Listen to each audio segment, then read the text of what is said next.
സങ്കീർത്തനം 82. ദൈവം ദൈവസഭയിൽ നിൽക്കുന്നു, അവൻ ദേവന്മാരുടെ ഇടയിൽ ന്യായം വിധിക്കുന്നു. നിങ്ങൾ എത്രത്തോളം നീതികേടായി വിധിക്കുകയും ദുഷ്ടന്മാരുടെ മുഖപക്ഷം പിടിക്കുകയും ചെയ്യും.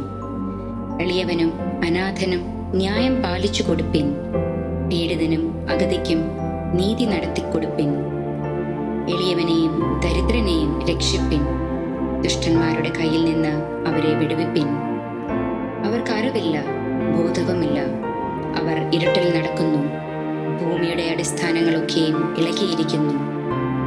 നിങ്ങൾ ദേവന്മാരാകുന്നു എന്നും നിങ്ങളൊക്കെയും അത്യുന്നതന്റെ പുത്രന്മാർ എന്നും ഞാൻ പറഞ്ഞു. എങ്കിലും നിങ്ങൾ മനുഷ്യരെ പോലെ മരിക്കും, പ്രഭുക്കന്മാരിൽ ഒരുത്തനെ പോലെ പട്ടുപോകും. ദൈവമേ, എഴുന്നേറ്റ് ഭൂമിയെ വിധിക്കണമേ, നീ സകല ജാതികളെയും അവകാശമാക്കിക്കൊള്ളുമല്ലോ.